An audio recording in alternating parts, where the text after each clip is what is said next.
Visual Studio Talk Show.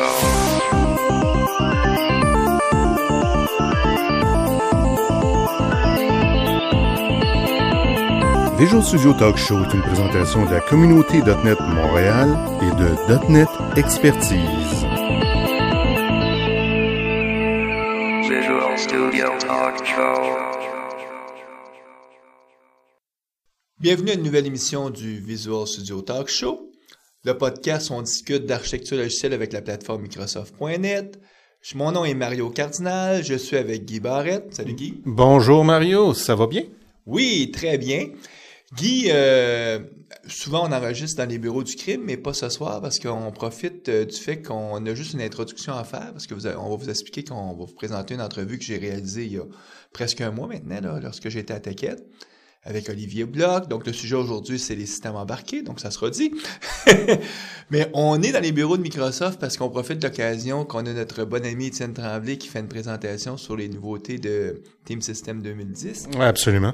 Puis, donc, pour prendre quelques minutes pour enregistrer l'introduction, ça nous évite d'avoir à se re-rencontrer dans la semaine. Pas qu'on n'aime pas se rencontrer, mais à un moment donné, on a chacun des vies fort actives. De ton côté, Guy, je sais qu'il y a une semaine, 2 semaines maintenant, on a fait le Code Camp. Oui, le Code Camp qui a été un grand succès. On a eu presque 300 personnes finalement qui ont assisté au Code Camp. On avait 3 pistes, 3 tracks, 8 sessions par piste. Beaucoup de bons commentaires, les gens ont vraiment apprécié. On avait des courtes sessions de 40 minutes là, on voulait focuser sur des cas d'utilisation, des problèmes, puis comment les régler. Ça a été un challenge pour les conférenciers, je pense, plus que pour les personnes qui assistaient aux conférences. Il faut dire que beaucoup de conférenciers reprennent une conférence qu'ils ont peut-être déjà fait, soit dans l'année ou dans les années passées. Puis... Oui, mais c'est un challenge. Déjà, surtout pour les nouveaux conférenciers, on a tendance à rajouter tellement, à avoir peur de manquer de matériel. On en met. Donc, si on a une présentation d'1h15, on va avoir du matériel pour 1h45. Si on a une présentation d'1 heure, on va avoir du matériel pour 1h15. Donc, mais ça a bien été. Donc, un franc succès. Merci à tout le monde qui était présent, les commanditaires, etc., etc. Ouais, je pense que là, ça devient vraiment un parti du rituel annuel. Il y a un Code Camp qui se passe à tous les années à Montréal.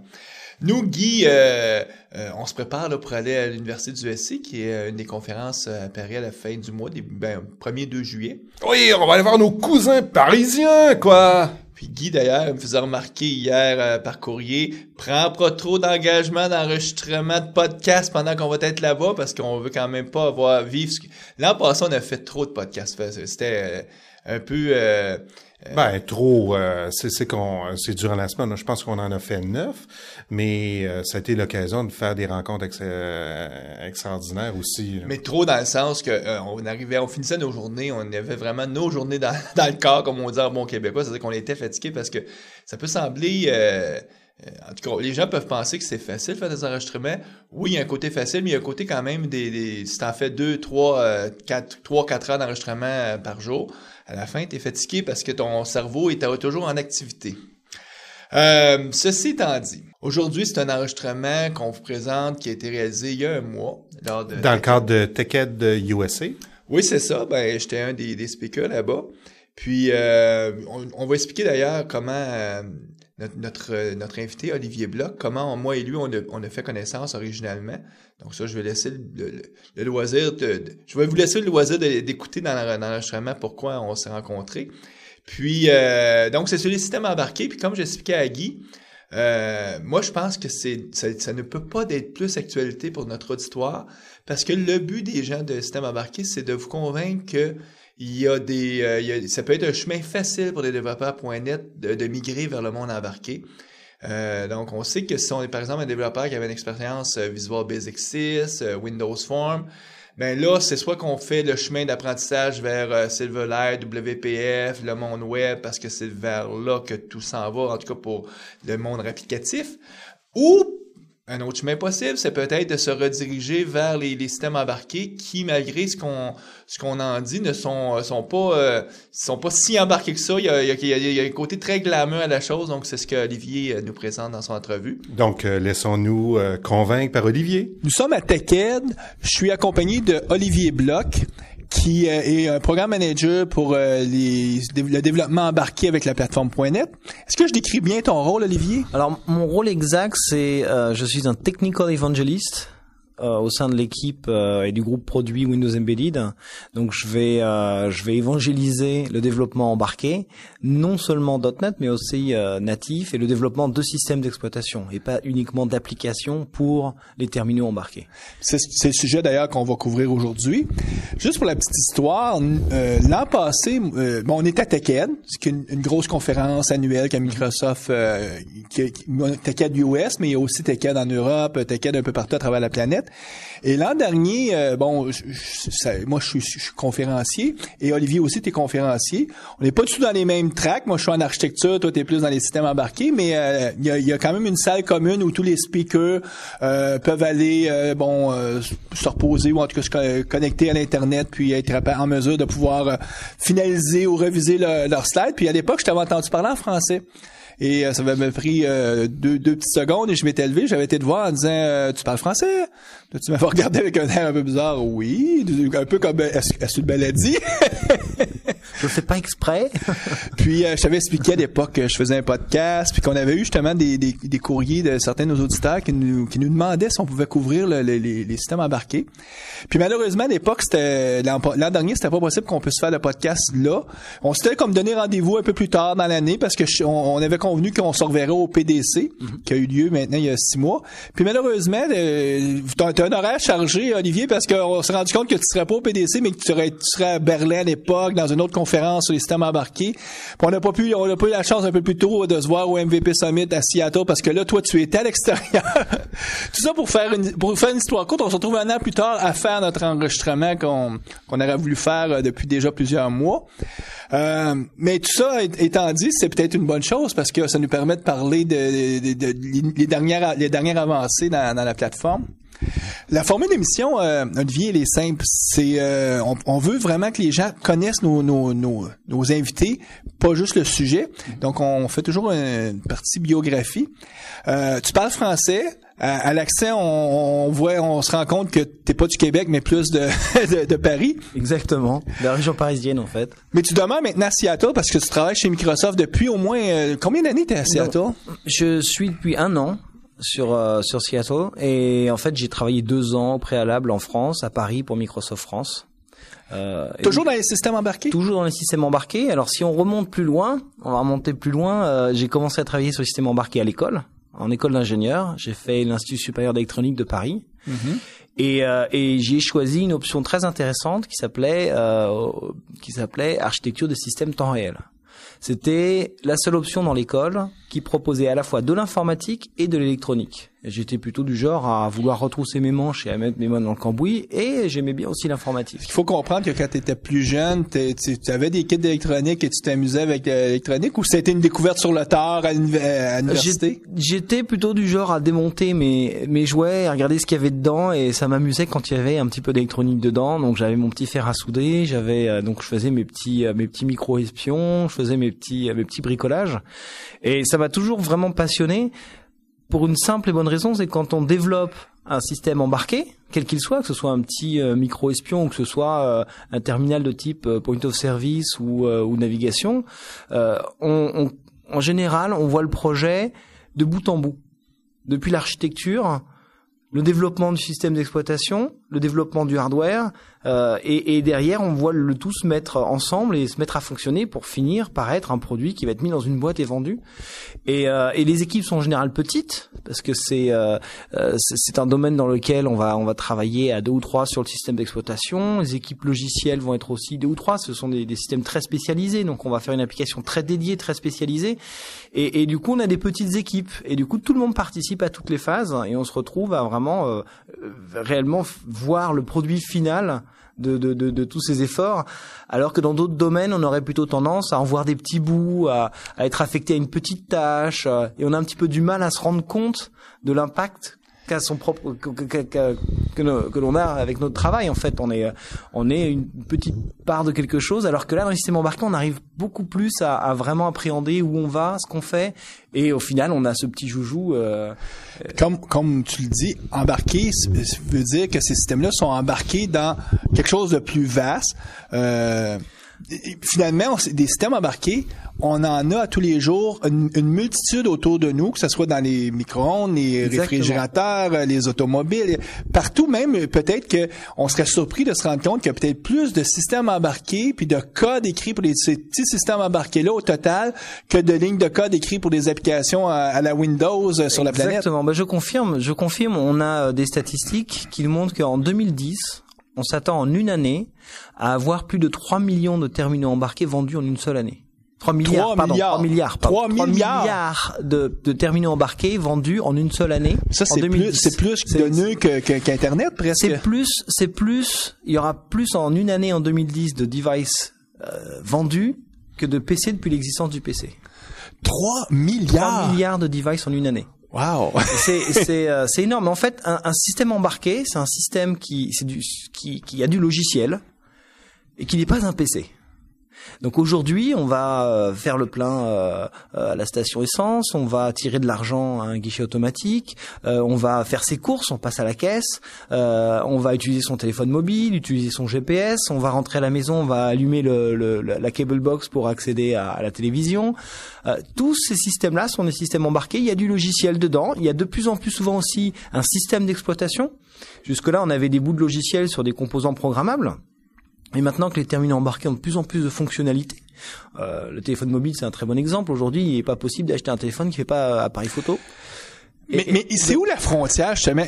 Quand est-ce que, parce que là, tu me parles de téléphone mobile, puis quand on parle de téléphone mobile, on tombe très très vite dans les choses comme l'iPhone ou elle est où la frontière où est-ce qu'on peut dire que on n'est plus en système embarqué? On s'entend un poste, une application Windows, on n'est pas dans le système embarqué, ou une application web. Mais ça serait quoi la frontière pour dire là je suis vraiment embarqué puis là je suis plus là? Je pense que je dirais que la frontière elle est à partir du moment où on n'est plus sur un PC, on est plus avec soit un laptop, soit un desktop, on se retrouve avec un système embarqué. Alors le laptop c'est un petit peu tendancieux parce qu'on le transporte avec nous, il est sur batterie, on pourrait presque le considérer comme un device. Il n'en reste pas moins que c'est un système d'exploitation general purpose qui est dessus, donc on va pouvoir faire plein de choses, installer des applications et autres. Le système embarqué, il va être beaucoup plus spécialisé. Il va faire 1, 2, 3 tâches et il est optimisé pour ça. On pense par exemple à un système de navigation GPS. Eh bien, il y a un système d'exploitation, Windows CE dessus, 40% des GPS du marché tournent sur Windows CE aujourd'hui. Mais le logiciel qui va tourner dessus, il est spécifique, il est spécialisé, il est là pour faire de la cartographie, pour faire de la navigation, et éventuellement on va pouvoir rajouter un ou deux petits gadgets, suivant ce que le constructeur va proposer pour mettre de la météo ou autre chose, mais c'est vraiment spécialisé. Et ce système devient embarqué, même s'il a derrière un système d'exploitation qu'on pourrait qualifier de Windows, il n'en reste pas moins que le système est spécialisé, l'application est spécialisée. Donc là, ce que tu m'expliques, par exemple, dans ma voiture, si je me suis acheté, puis il y en a une panoplie de vendeurs, un petit GPS que je suis capable de déposer, par exemple, dans la voiture, même le coller, puis capable ou même de plus en plus, même ça devient comme une option directement dans la voiture. C'est un système embarqué parce que c'est une application dédiée, spécifique, qui a son propre matériel. Donc, dès que tu as ton propre matériel spécialisé, puis que tu dépends pas d'une plateforme générique, comme pourrait être la plateforme Windows ou les PC, on tombe dans ce que tu appellerais embarqué. Mais à ce moment-là, le téléphone... Alors, le téléphone mobile, c'est un terminal embarqué, dans le sens où on a un système d'exploitation sur un terminal dédié à quelques utilisations. Aujourd'hui, de plus en plus, quand on voit des terminaux comme Windows Mobile, comme iPhone, comme RIM, ce sont des terminaux qui proposent d'installer des applications, qui proposent ce genre de choses. Mais tu remarqueras quelque chose, c'est qu'il y a une structure, il y a une plateforme qui est spécifique à l'appareil. on a une façon d'installer l'application qui est pas forcément la même que sur un PC. Et on est sur un système avec une résolution d'écran qui est fixe. On peut pas changer d'écran, on peut pas changer de clavier, on peut pas rajouter de périphérique. Ou on peut, mais via des connexions qui sont déterminées, comme Bluetooth. Donc on va avoir certains profils et on va supporter un nombre limité de profils. Donc on est dans une structure où en fait le système est vraiment dédié à une utilisation. Même s'il a une plateforme qui accueille des plugins ou qui accueille des applications, cette plateforme, elle est quand même figée, elle est quand même spécialisée, protégée, et on se retrouve dans un système qui n'est finalement pas un PC, même si c'est aussi puissant qu'un PC il y a quelques années. Ces terminaux-là restent des terminaux embarqués. Puis est-ce que à ce moment-là, votre équipe, vous retrouvez à travailler avec ces plateformes-là, par exemple les plateformes mobiles, est-ce qu'ils se retrouvent dans votre groupe? Donc en fait, Windows Mobile, qui est une équipe de Microsoft qui crée le fameux OS Windows Mobile pour les téléphones, utilise Windows Embedded CE. Mais à ce moment-là, si on prend par exemple les consoles de jeux, c'est-tu perçu comme étant aussi un système embarqué, une plateforme? Oui. La console Xbox ou autre sont des systèmes embarqués. Alors la Xbox c'est un système un petit peu particulier qui est dedans et qui est pas disponible. On parle de système embarqué sophistiqué. C'est un système embarqué, et une fois de plus on le remarque, l'interface utilisateur elle doit pouvoir se gérer avec un joystick et pas avec un clavier et une souris. On se retrouve donc dans une configuration qui n'est pas un PC. Même si derrière le hardware peut ressembler un petit peu, même si là potentiellement la Xbox c'est un gros PC avec un triple Power PC. Mais là, si on regarde, mettons, on a vu dans les dernières années la prolifération des fameux netbooks, des petits ordinateurs très peu dispendieux qu'on peut acheter pour 300-400 $ américains, donc quelques euros, parce qu'on sait que les euros valent beaucoup plus. Exactement. Donc plus que quelques euros, mais quand même on peut acheter à petit prix. Est-ce qu'on peut les considérer comme des plateformes embarquées, parce qu'il y a des fabricants qui littéralement bifurquent de la plateforme PC de base en disant tout ce ça me prend, moi c'est je peux me créer ma propre version de mon système d'exploitation et offrir un navigateur parce que dès que tu as l'accès Internet avec un navigateur, ben t'es en business. Et là tu es en train de décrire ce qu'est un système embarqué, c'est-à-dire que là, en l'occurrence, si le fabricant décide de mettre un système d'exploitation générique comme Windows ou Linux ou autre, ça va rester un PC. Si en revanche il décide d'avoir une interface utilisateur, un shell avec quelques fonctionnalités, 4 grosses icônes, une pour aller sur Internet, une pour faire les mails, une pour écrire un document et une pour regarder des vidéos, écouter de la musique, on se retrouve avec un système embarqué. On se retrouve avec un système qui est dédié, c'est un lecteur multimédia qui permet d'accéder à Internet. Et ce n'est plus un PC. Mais là, il y a quelques années, la façon que les gens utilisaient, je vais me faire un peu l'avocat du diable, les gens pour définir c'était quoi un système embarqué versus un système, en anglais on dirait multipurpose ou généraliste, c'est le bon terme. C'était souvent la question temps réel ou pas temps réel. Est-ce qu'on peut élucider tout de suite cette histoire-là de temps réel? Alors, aujourd'hui, il y a très très peu des systèmes embarqués qui sont vraiment des systèmes temps réel. Alors, il faut faire attention à ce terme, temps réel. Dans l'industrie, le temps réel décrit un système qui va être déterministe, qui va être, quand je dis déterministe, qui va réagir en un temps donné, borné, à un événement. Donc, l'exemple typique, c'est un capteur va envoyer un signal au système d'exploitation via une interruption. Eh bien, le système temps réel va garantir, par son architecture et de façon démontrable, que cet événement physique va être pris en compte dans un temps limite, borné, dans 100% des cas. On s'entend que ceux qui peuvent avoir besoin de ce type de système-là, ça peut être dans le militaire.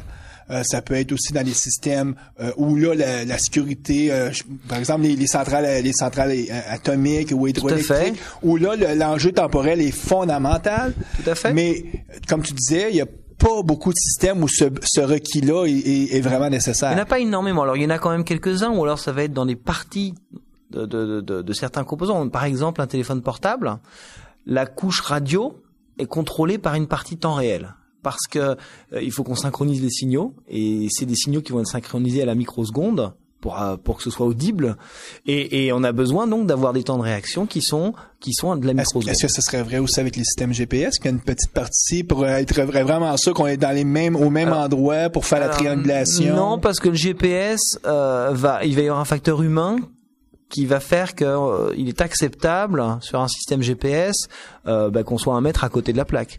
Il est acceptable aussi qu'il y ait un petit moment de latence quelque part. Là où ce n'est pas acceptable, c'est par exemple sur un système industriel, un bras robot articulé qui va assembler une voiture.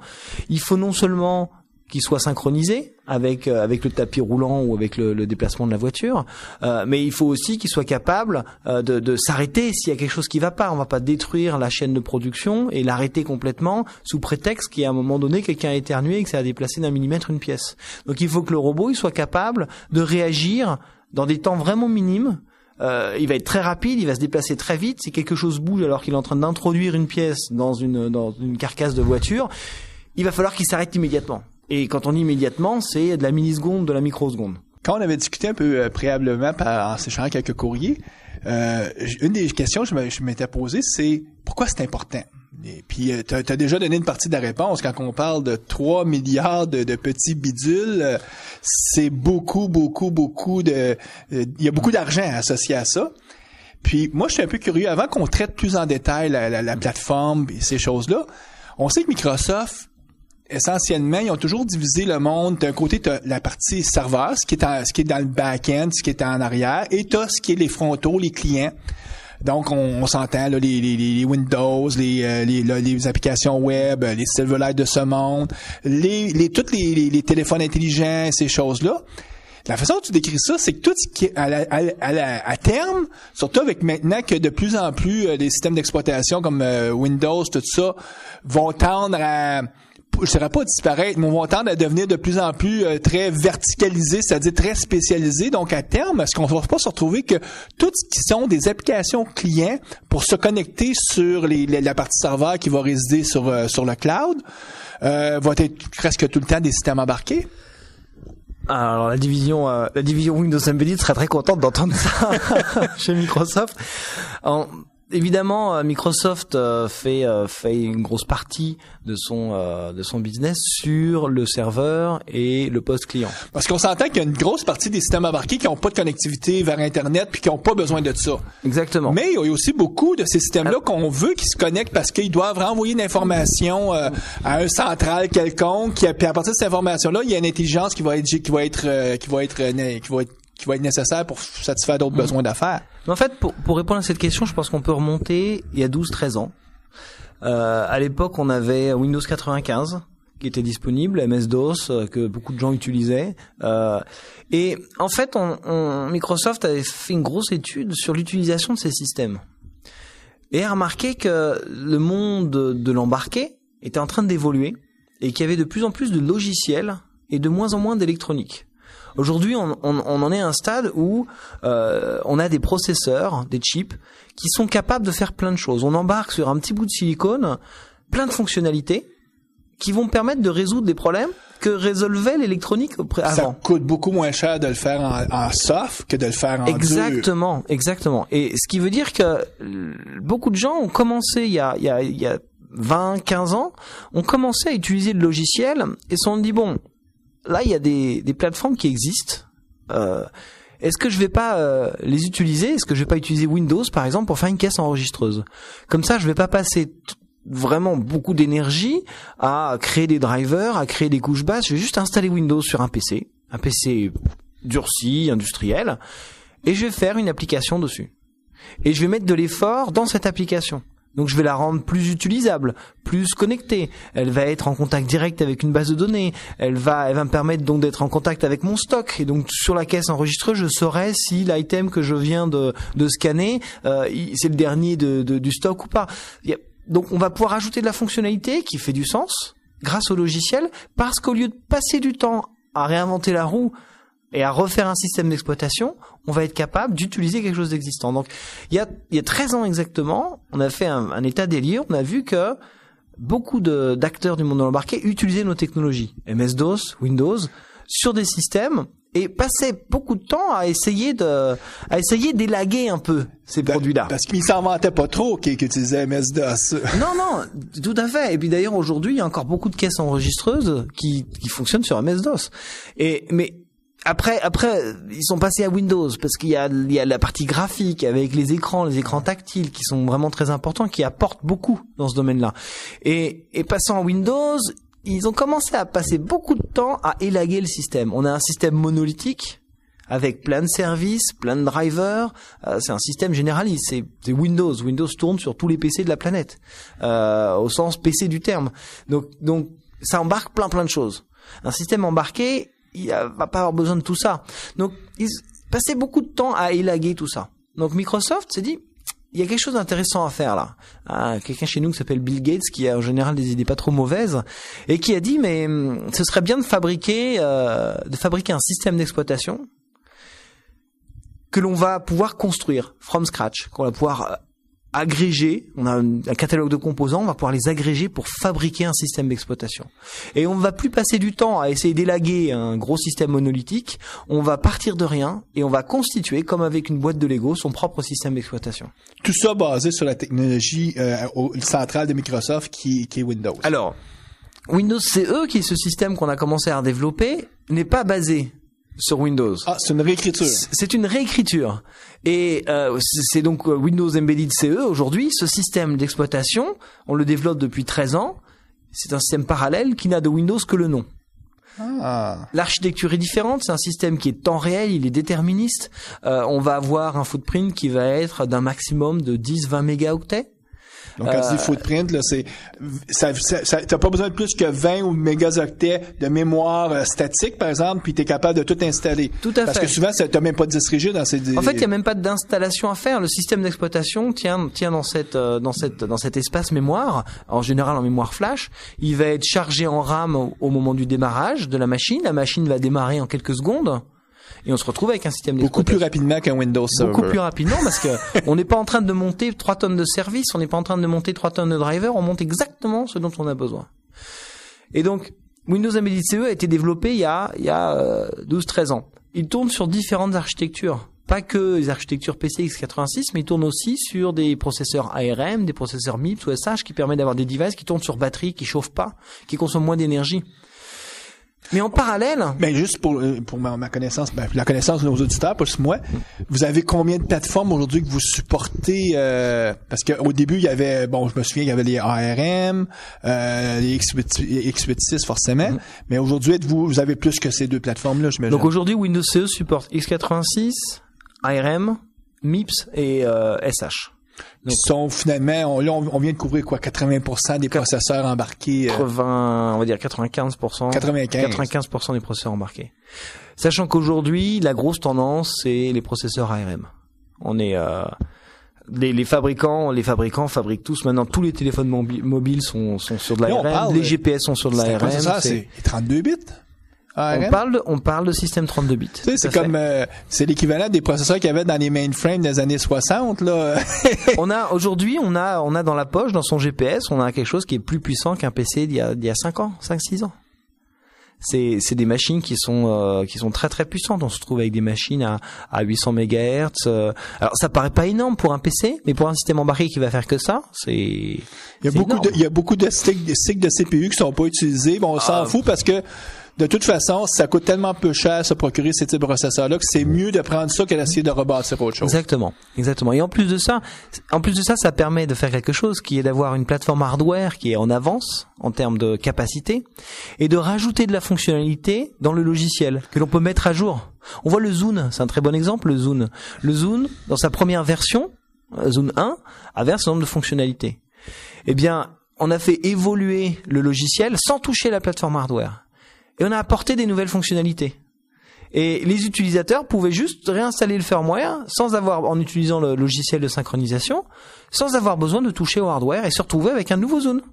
Sans avoir besoin de retoucher au hardware du tout, parce que il était déjà dimensionné comme il le fallait. La Xbox, c'est un très bon exemple aussi. En fait, on sait qu'aujourd'hui, on atteint entre 60 et 75% du maximum de capacité de la Xbox. C'est encore de la marge. Quand elle est sortie, on utilisait à peine 30% de ses capacités dans les jeux. Donc, puis pour Microsoft, c'est intéressant parce que vous savez que vous avez devant vous 4-5 ans, parce que c'est absolument le temps de vie peut-être maximum où la plateforme va être utilisée par les gens, parce que les gens s'attendent aussi qu'après 4-5 ans, à un moment donné, ils vont considérer, oui, c'est normal qu'elle soit considérée comme désuète. Si on leur dit après un an qu'ils ont investi 300-400 c'est désuet, là, ils aiment pas ça. Mais 4 ans, 5 ans, mais en 4-5 ans, vous pouvez, surtout si ces objets-là sont connectés à travers Internet, vous pouvez même télécharger des mises à jour presque en temps réel. Exactement. Et en plus de ça, c'est aussi un bon exemple, le hardware est pas le vrai problème en fait finalement. Du moment qu'il est upgradable et qu'on peut passer à une nouvelle version, parce qu'un système embarqué, il est fait pour faire quelque chose. Il a une fonction. Et au-delà de l'aspect le gadget est beau et pas beau, petit n'importe quoi, la fonctionnalité, si elle est là, on est content. J'ai un GPS, on lui demande quoi? On lui demande de nous amener du point A au point B. On espère aussi qu'elle va avoir une belle voix féminine quand elle nous dit de tourner à droite. C'est du logiciel. C'est du logiciel. On peut mettre à jour la voix. C'est que du logiciel. On a besoin d'avoir de la 3D à la place de la 2D. C'est du logiciel. Il n'y a pas de raison de changer le hardware. Donc, les fabricants de hardware, ils vont maintenant commencer à penser plus gros. C'est-à-dire qu'on va mettre une structure hardware qui est un petit peu plus puissante. Au départ, ça va peut-être me coûter un petit peu plus cher.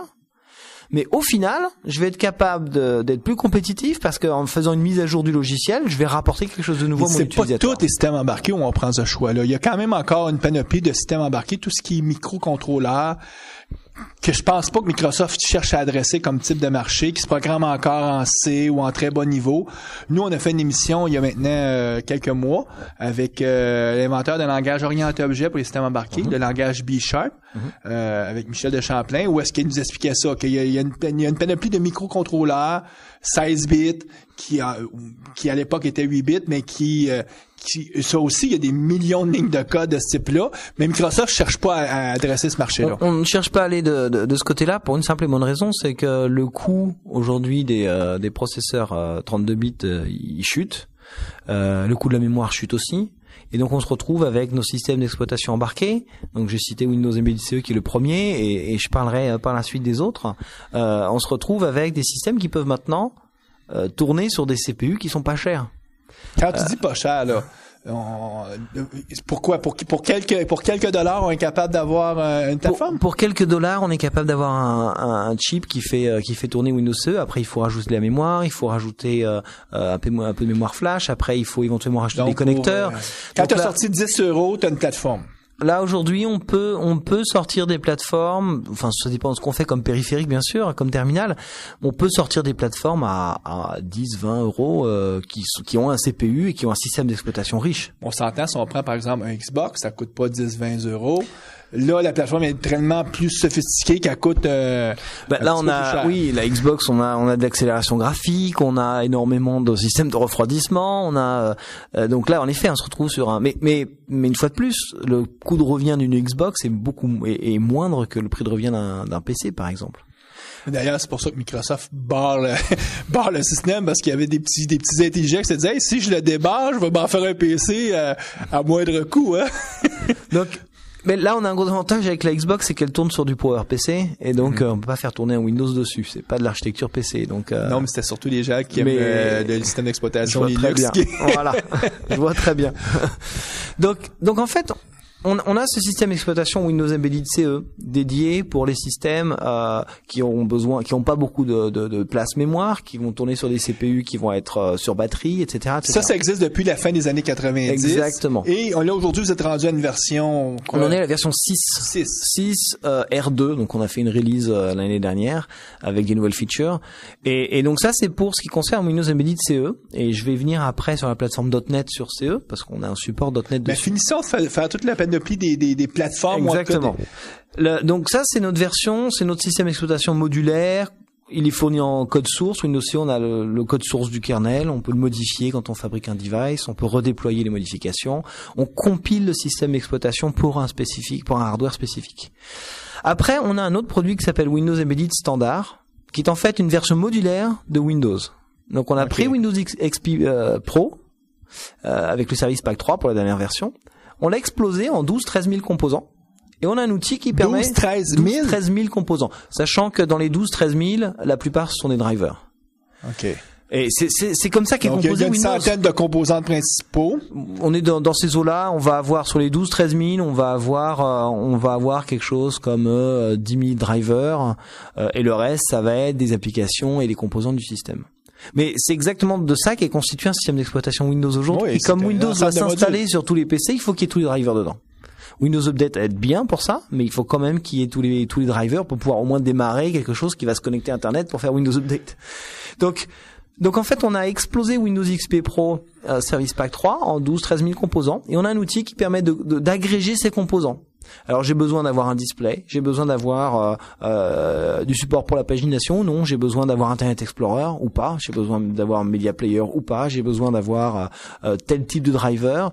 Donc on va être capable d'analyser une plateforme hardware, de savoir de quel driver on a besoin et de ne prendre que cela sur sa plateforme. Et on va construire le système Windows, le répertoire Windows, avec le bootloader et les fichiers de loader, et on va le fabriquer. Et on va pouvoir bénéficier de toute la puissance de Windows, des outils de développement. Donc, c'est une application Windows Form classique qu'on va développer. C'est une application Windows Form classique. On utilise Visual Studio. Ou une application console, si tu veux. Est-ce qu'il ça peut être une ou un application service? console. Ça dépend vraiment de ce qu'on fait. Et là, on va en reparler, mais c'est là qu'on va faire attention à la façon dont on développe. Là où sur un desktop on va avoir mémoire infinie entre guillemets et ressources infinies, sur un système d'exploitation embarqué, il va falloir faire attention parce qu'on est en train de diminuer. On a moins de ressources, on a moins de services dans le système. Donc l'application, il va falloir qu'elle prenne ça en compte. Il va falloir qu'elle prenne en compte le fait qu'on est peut-être sans écran, le fait qu'on est peut-être avec une résolution particulière. Est-ce que vous avez ajouté à ce moment-là des capacités d'interroger ou faut que tu saches déjà dynamiquement, est-ce qu'à runtime tu peux dire hey, dis-moi donc ce que j'ai comme ressources? Alors ça va se passer un peu en amont parce que de toute façon on va développer l'application spécialisée pour le système spécialisé. Donc quand on développe l'application et le système d'exploitation, on sait ce qu'on va mettre dessus. Donc on n'a pas forcément besoin d'avoir ce genre de choses. Mais c'est là qu'on a un gros intérêt à parler de .NET, c'est que .NET va permettre de développer des applications qui vont s'adapter à la plateforme sur laquelle elles sont. Je parle par exemple de la résolution de l'écran en utilisant WPF. On se retrouve avec un modèle vectoriel qui va s'adapter à la résolution. Donc une application WPF, elle va tourner à l'identique avec elle va juste s'adapter en gérant le ratio. À l'époque, je me demandais pourquoi Microsoft avait rapidement annoncé que WPF supporterait Windows XP. Parce qu'à l'époque, on se disait tout, c'est pour Vista. Dans les années où on croyait que Vista serait un plus grand succès que ce qui a été. Puis quand rapidement Microsoft a dit on supporte sur XP, c'est que derrière ça, il y avait le support pour la plateforme embedded qui exactement, on a poussé très très fort pour avoir .NET sur la plateforme embarquée. Et donc et la bonne nouvelle, c'est que la prochaine version de Windows Embedded Standard sera basée sur Win 7. Donc on est en train de faire un Windows 7 embarqué. Donc, il sera une version modulaire de Windows 7. Qui est beaucoup, qui est à peu près je m'en allais dire qui est moins gourmand que Vista, mais qui est à peu près équivalent à XP, en fait, sur sa demande de ressources. Sur sa demande tout à fait. Windows 7, moi, je l'ai installé sur des petits netbooks, même sur des équipements où même XP avait un peu de problème. Et il y a eu un énorme travail qui a été fait sur la performance du système et sur sa capacité à tourner sur des plateformes beaucoup moins riches en mémoire, en vitesse CPU. Donc, Windows 7 est très impressionnant pour ça et c'est génial pour le monde de l'embarqué parce qu'on va justement préférer des architectures hardware qui vont être plus light, qui vont être vraiment adaptées parce que on a beau dire la mémoire coûte pas cher, pour le fabricant qui va faire 1 million de devices par an, eh bien s'il arrive à gagner ne serait-ce que quelques centimes sur l'un de ses composants électroniques sur sa carte, eh ben il va économiser des millions. Et donc il va essayer d'économiser et de mettre juste la bonne quantité de mémoire, juste le CPU qui va bien. Il va vraiment essayer d'optimiser le hardware et donc il faut que le système soit capable de tourner au mieux et d'apporter à l'utilisateur final une perception qui est acceptable ou mieux qu'acceptable sur cette plateforme hardware beaucoup plus light. Donc Windows Embedded Standard, c'est compatible binaire avec Windows XP Pro, ce sont les mêmes binaires. Et tu es en train de me dire que je pourrais, ça s'achète pas, là, je peux pas l'acheter chez Microsoft les modules embedded, mais je pourrais, en prenant les modules, me faire ma saveur à moi de Windows XP si je voudrais. Le plus drôle, c'est que les versions d'évaluation qui sont disponibles au téléchargement sur notre site windowsembedded.com sont fonctionnelles à 100%. Et si on est un hobbyiste qui a envie de tester à des buts non lucratifs et pas pour en faire un produit, on peut très bien fabriquer son propre système Windows à partir de Windows Embedded Standard. La licence interdit de l'utiliser dans un mode desktop, mais c'est les mêmes binaires. Et donc on va se retrouver avec un système d'exploitation qui va tenir sur 40 mégas et qui va faire exactement la même chose que celui qui fait 12 gigas et qui finalement embarque 3 tonnes de choses inutiles et dont on se sert jamais. Donc, en tout cas, j'ai un système embarqué. Donc, on a ce système Windows Embedded Standard, modulaire une fois de plus. On compose son système à partir de rien. En plus de ça, on a rajouté quelques composants qui sont vraiment liés à l'embarqué, qui nous permettent de démarrer dans un état d'hibernation. Donc, on redémarre systématiquement à partir d'un fichier d'hibernation. Ce qui veut dire que en une dizaine de secondes, on a un système qui est en route, les drivers sont montés, les applications sont montées, les services sont montés, le device marche, fonctionne. Donc là, c'est très intéressant comme feature pour le monde de l'embarqué. On est capable aussi de faire quelque chose qui est très intéressant, c'est d'intercepter toutes les pop-up du système. Windows est réputé pour ça. On a de l'IHM embarqué très profond dans l'OS. Donc on va avoir des couches qui vont envoyer des pop-up à n'importe quel moment. Eh bien, on a une feature dans Windows Embedded Standard qui permet d'intercepter toutes les pop-up et de les traiter sans même que l'utilisateur ne les ait vues. Avec soit des réponses par défaut, soit d'interagir sous la forme de callback avec l'applicatif qui est à la main. Et donc de gérer le système. On peut aussi très bien se passer complètement du shell. On n'a pas besoin d'avoir le desktop avec menu démarrer et autres sur. Parce que tu peux littéralement lui dire démarre avec mon application directe. Voilà, c'est-à-dire qu'en fait, l'Explorer dans Windows c'est une application. Donc on la met pas. Et puis c'est une autre application qui est la nôtre qui démarre et qui va être la chose que va voir l'utilisateur quand il va démarrer la machine. Théoriquement, si ton application tu ferais exit, ben là tu fermerais ton système d'exploitation. Donc on peut envisager que l'application permette d'éteindre le device comme ça. L'idée c'est que on éteint un device. On n'est plus sur un mode PC, on est dans un mode complètement différent. On est dans un mode spécialisé. Et l'applicatif à la main sur. Souvent, ce sera pas dans le menu, dans le logiciel, mais ça va être vraiment là physiquement. Tu vas avoir un bouton que tu vas peser qui lui va fermer ou qui va juste hiberner l'application. Exactement. C'est souvent les modèles qu'on va avoir. Exactement. Donc ça c'est le deuxième. Donc là on est rendu comme dans les années 2000. Là, non en fait Windows. Alors. On a commencé avec XP Pro à peu près, c'est dans ces eaux-là, dans les années 2000, 2001, c'est allé très très vite depuis 2000 dans le monde de l'embarqué à Microsoft. On a aussi publié des produits verticaux, comme Windows Embedded Pause Ready, qui est dédié au monde du point of service, donc tout ce qui est kiosque, caisse enregistreuse, on a fait la même chose pour l'automobile. On a fait la même chose pour l'automobile, enfin pour les terminaux de navigation, Navready, qui est pour les GPS en fait. Et puis là, on a aussi quelque chose de très intéressant qui s'appelle Windows Embedded Server. On s'est rendu compte que des acteurs de l'embarqué avaient besoin de serveurs dans leur système distribué. Alors j'en ai un très bon exemple dans le monde de l'industrie. On a des équipements, par exemple un bras articulé de robot, qui vont avoir besoin d'un certain d'un processing en fait sur les data. On va avoir besoin de coordonner, mais on va aussi avoir besoin de faire de la maintenance et de faire du monitoring de ces systèmes-là. C'est des systèmes qui ont beaucoup de capteurs, qui ont beaucoup de moteurs, et on va devoir monitorer tout ça. Et le scénario, il est très très simple et très explicite. On a plein de moteurs sur ces robots-là. On doit appliquer un certain voltage pour que le moteur tourne à une certaine vitesse. Et si on se rend compte qu'on est obligé d'augmenter le voltage pour atteindre la même vitesse, ça veut dire que le moteur est en train de faiblir et qu'il va finir par tomber en carafe. Et le problème, c'est que pour pouvoir déterminer ça, il va falloir analyser beaucoup de données. Et le système embarqué temps réel qui contrôle le robot, lui, il a pas de disque dur. Il a pas le temps de faire ça. Il a pas le temps, et on n'a pas envie qu'il fasse ça, parce que lui, on a envie qu'il gère le temps réel. Et donc, ce que faisaient les gens dans le monde de l'embarqué, c'est qu'ils utilisaient un gros serveur de bureautique pour stocker les données. Et après, éventuellement, pour faire de l'analyse avec un autre PC, en accédant à la base de données, en accédant aux données.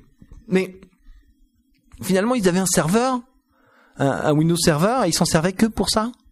Donc en fait, on a un modèle de licence qui permet d'utiliser Windows Server, le produit Windows Server, avec des restrictions qui sont que il doit y avoir 1 ou 2 rôles seulement qui sont implémentés, que le serveur a une utilité qui est dédiée dans un scénario embarqué. Et à ce moment-là, le coût est moindre. Le coût est largement moindre. Il est adapté finalement à l'utilisation que va en faire le device manufacturer en fait, ou la personne qui fabrique ce système embarqué.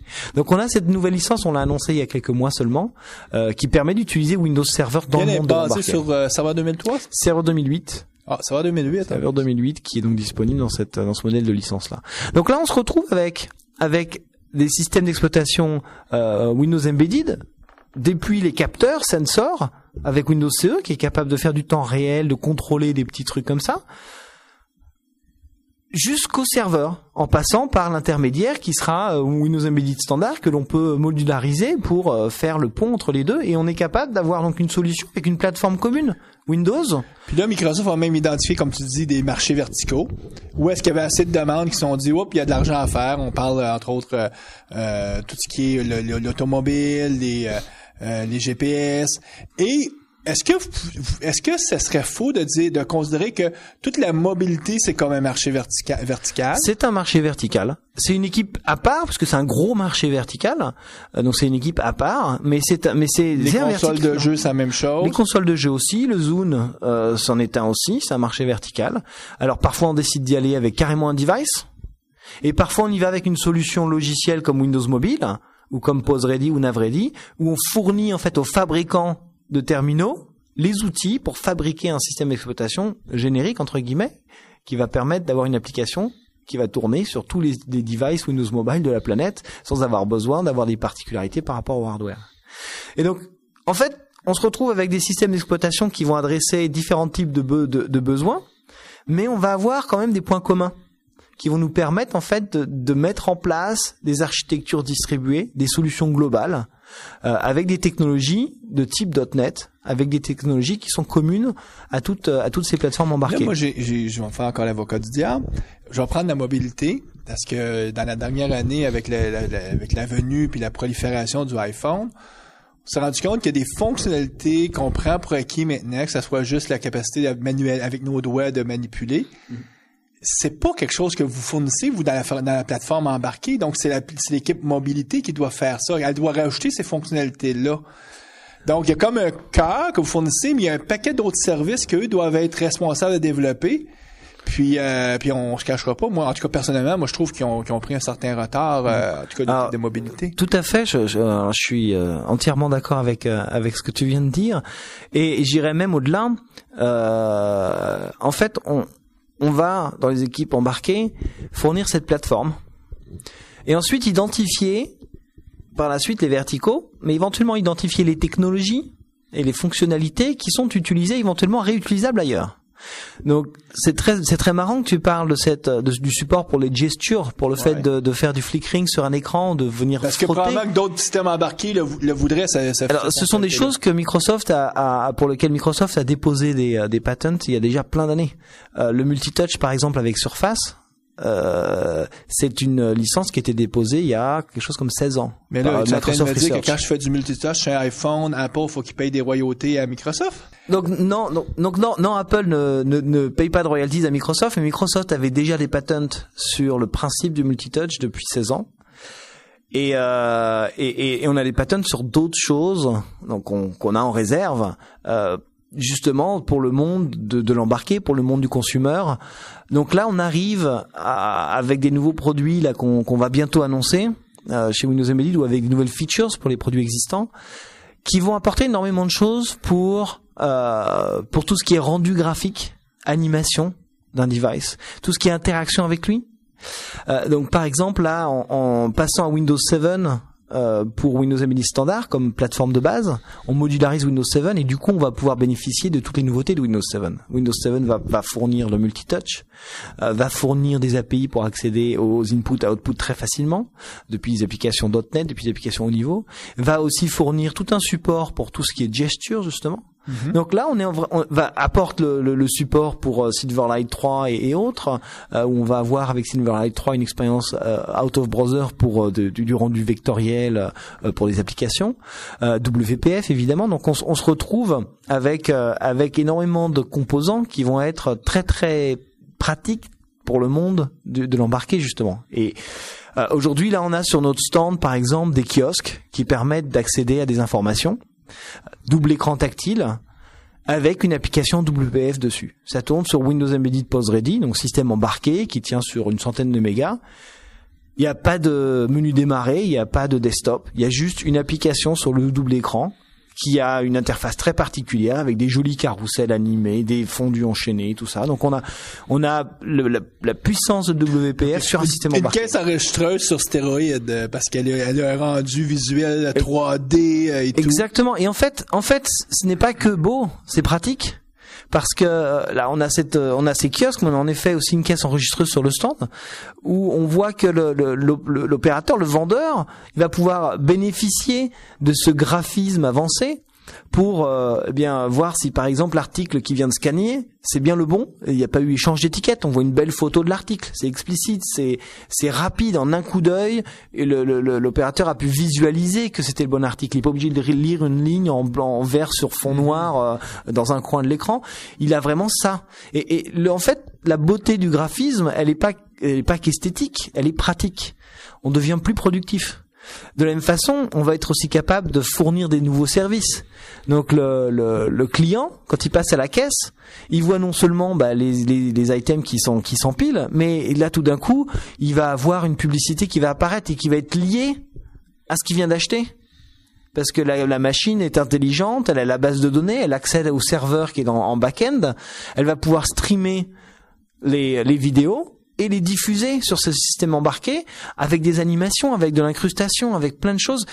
Et ça apporte de la valeur, ça apporte un service.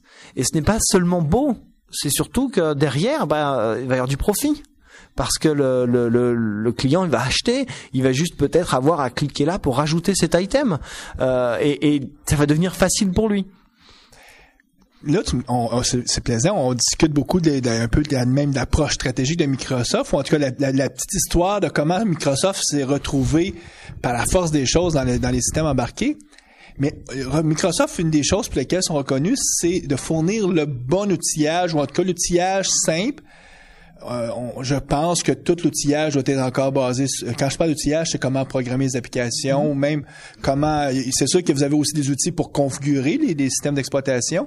Ça sera pas Visual Studio, j'imagine c'est des applications propres, ou c'est même dans Visual Studio que tu configures? Je vais te surprendre, c'est dans Visual Studio. Donc Visual Studio est au cœur de tout ça. En fait, Visual Studio est la plateforme pour fabriquer les OS Windows Embedded CE. Donc on a un plugin qui s'appelle Platform Builder, qui avant était un outil indépendant, mais qui depuis la version 6 est devenu un plugin de Visual Studio. Ce qui veut dire qu'on va pouvoir configurer, donc sélectionner les composants que l'on veut voir dans son système. En même temps, on peut aller dans le code source des drivers ou des composants qu'on est en train d'agréger. Le Platform Builder, c'est-tu quand tu bâtis ton Windows CE ou quand tu bâtis ta version XP ou Windows CE? C'est que Windows CE. Okay, Platform Builder, c'est que Windows CE où on va donc, en fait, on compile le système d'exploitation. Et on utilise les compilateurs qui sont dans Visual Studio pour faire ça. Mais quand je fais un Windows CE, tu as expliqué que c'était un système d'exploitation qui est totalement pas la même chose que Windows 7. Donc, mais par contre, il y a un runtime.net qui roule par-dessus ça. Voilà. Je sais, par exemple, en mobilité, on a des runtime qui sont un sous-ensemble. Est-ce que c'est un sous-ensemble C'est le même, c'est ce qu'on appelle le .NET Compact Framework. Donc en fait, on a l'option de faire du développement natif aussi. Donc avec Visual Studio, on développe en C++ pour Windows CE. Et on a cette option du .NET Compact Framework. Donc le Compact Framework, c'est 30% des fonctionnalités de .NET dans 10% de l'empreinte mémoire. Okay. Donc on a quelque chose qui fait de l'ordre de 12 mégas, ce qui est beaucoup pour un système embarqué, et qui va permettre d'apporter 30% des API de .NET. Dedans, il n'y a pas WPF, parce que de toute façon, on n'a pas d'accélérateur graphique sur ces composants embarqués, ou pas encore, ça vient. Et on a WCF, une partie de WCF, Et on a donc ce support pour les WinForms. Donc, si on regarde un peu dans le spectre des choix possibles, quelqu'un qui veut faire un équipement le plus léger, le moins dispendieux, va prendre son Windows CE, va le construire juste pour ce qu'il a besoin, et probablement qu'au niveau applicatif, pour la construction de l'application, puis du OS puis de l'application, si c'est économiquement rentable, il va dire je le fais juste en C++, j'utiliserai pas le framework.net le compact framework que je peux installer.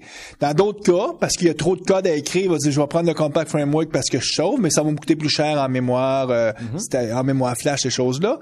Et là, et à chaque choix, selon les besoins, on monte la pile, c'est-à-dire après ça, on peut se dire c'est pas Windows CE qui est ma bonne solution, c'est que je prenne le Windows XP actuel modulaire. Ou ce qui s'en vient, le Windows 7 modulaire.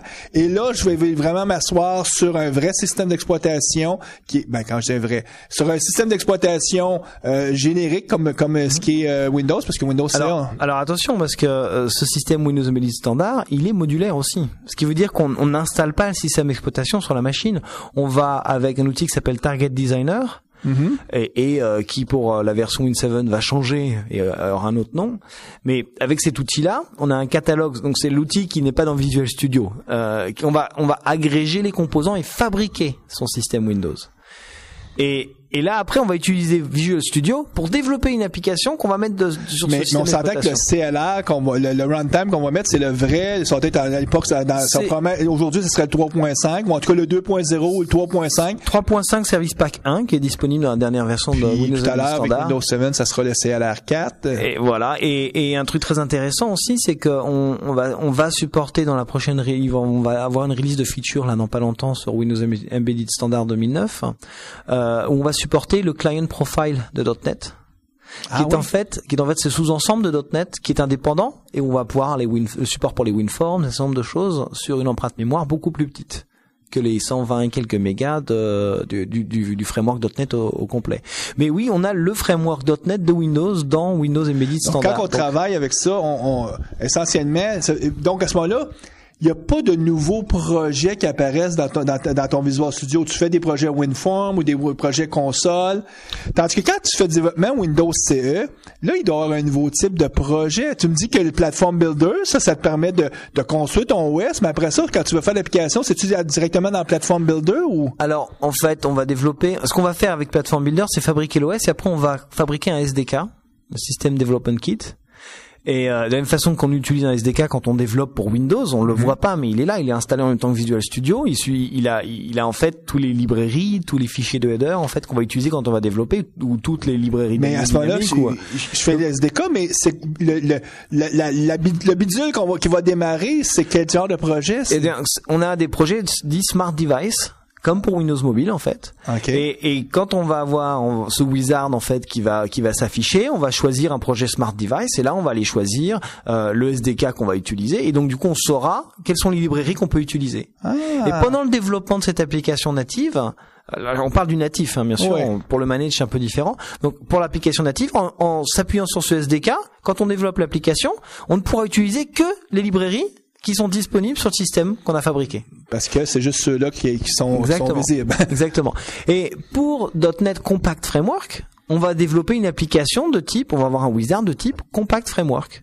De type C# Smart Device ou VB.NET Smart Device. Mais qui va rouler sur ta version à toi de ton Windows CE. Qui va rouler, en fait, ça s'appuie sur le Compact Framework. Donc, à partir du moment où on est sur le Compact Framework, on est complètement abstrait de ce qui est en dessous. Tu t'en fous. Le Compact Framework, en fait, abstrait le système d'exploitation pour l'application. Mais ça te force à ce moment-là d'avoir fait des choix de composants dans ton CE pour permettre à ce Compact Framework-là de rouler. Exactement. Tu peux pas installer ça si t'as pas mis certaines. Probablement que le builder te dit, hey, si tu choisis ça, prends tel. Il y a toute cette empreinte-là qui vient avec. Exactement. Platform Builder, en fait, va gérer les interdépendances, et quand on installe .NET, il y a pas mal de dépendances qui viennent en addition. Ça coûte cher en flash. Et qui rajoute un peu en flash. Alors, aujourd'hui, on arrive à faire des systèmes d'exploitation Windows CE, incluant le .NET Compact Framework 3.5. Non, on est à combien là? .NET CF, on en est à 3.0. 3.5, non, je confirme 3.5. Et on se retrouve avec une image qui fait de l'ordre de 20, 30 mégas. Mais là, j'ai une question, moi, qui Tu as parlé tout à l'heure que le framework, c'était à peu près 12 MB, l'empreinte mémoire. Puis moi, quand on nous parle, par exemple, de Silverlight, qui est aussi une version, là, je fais peut-être du coq à l'âne, mais je vais essayer de comprendre quelque chose. On nous dit, c'est 4 MB que tu downloads. Comment ils ont pu faire dans Silverlight le framework? On sait que c'est un sous-ensemble. Puis que quand t'es embarqué, c'est plus gros, parce que j'aurais cru, moi, que ça aurait été plus petit, même que... En fait, ce qu'on a dans le Compact Framework, on n'a pas du tout WPF. Par contre, on a WCF, une grosse partie de WCF. Ah oui, ok. On a tous les WinForms. On a les web services. Ah, toutes des affaires qu'on n'a pas besoin en web. Exactement. Parce qu'ils prennent de la place. Donc en fait, on se retrouve avec un certain nombre de choses que Silverlight n'utilise pas et dont Silverlight n'a pas besoin. C'est pour ça que le runtime de Silverlight fait que 4 mégas. Maintenant, dans l'embarqué, là, on se retrouve sur le Compact Framework avec quelque chose qui fait de l'ordre de 12 mégas, mais qui apporte des fonctionnalités autres que la partie graphique, qui sont les autres, parce que le .NET Framework, il apporte énormément de choses dans tous ces domaines-là. Puis vous permettrez pas, par exemple, à quelqu'un qui se dit, moi, là, ce que je sais que je vais faire, c'est une application console. Donc, je veux mettre le framework parce que je veux me simplifier la vie. Je veux pas programmer ça en C++. Puis je sais que j'appellerai jamais ces DLL-là. Donc, tu sais, une façon de pouvoir dire, je me mets le framework, puis si jamais, par erreur, j'aurais appelé ça plantera, ça sera mon erreur à moi. Alors on a dans le Compact Framework, on a deux versions pour Windows CE, une version headless et une version non headless. Ah, ok. Donc c'est une option qui va permettre justement de désactiver toute l'interaction graphique dans le Compact Framework. Donc si l'application demande un pop-up ou si le système envoie un pop-up ou quelque chose comme ça n'apparaîtra pas et ce ne sera pas bloquant. Tu parlais que le plaisir qu'on a quand on fait des systèmes embarqués où est-ce qu'on doit voir de bout en bout le système et réfléchir à son architecture, les choix de dire comment je fais mon interface usagée, est-ce que je vais avec un écran, clavier, ou des fois de se dire si j'enlève ça puis j'utilise des LED ou différentes choses, ça va m'en venir moins cher. Il y a tout, il y a beaucoup de variables. C'est pas simple qu'on soit un système embarqué. Non, c'est pas simple, mais c'est tout l'intérêt de la chose, c'est que justement on va être dans le process, que l'on soit en train de développer l'application, le système d'exploitation ou la carte électronique, on va être dans ce process et on va être impliqué dedans. Et c'est ce qui fait, à mon sens, tout l'intérêt de la chose. Si le gars de l'électronique vient me voir en me disant voilà, j'ai mis ce nouveau composant, tu vas voir, il est beaucoup plus rapide. Et moi, je vais dire ok, c'est un impact, j'ai besoin de mettre un nouveau driver. Après, oui, mais c'est génial parce que dans mon interface graphique, après, je vais pouvoir utiliser cette fonctionnalité-là. On va rajouter un GPS, par exemple. Là-bas, je vais pouvoir imaginer un scénario dans mon application qui utilise la géolocalisation. Et donc on se retrouve à vraiment réfléchir à ces choses-là à tous les niveaux et on est impacté à quelque niveau que ce soit par la fabrication de ce device et on se retrouve à la fin avec un vrai device qui marche. Et quand on le voit, on se dit voilà, moi de temps j'ai développé ça et je le vois et c'est physique, c'est là quoi. On vient d'expliquer un peu le spec des possibilités avec CE, programmé embarqué, natif C++, C, on peut rajouter le Compact Framework, toujours être sur CE ou après ça on peut switcher à Windows XP, Windows 7 là, dans le futur.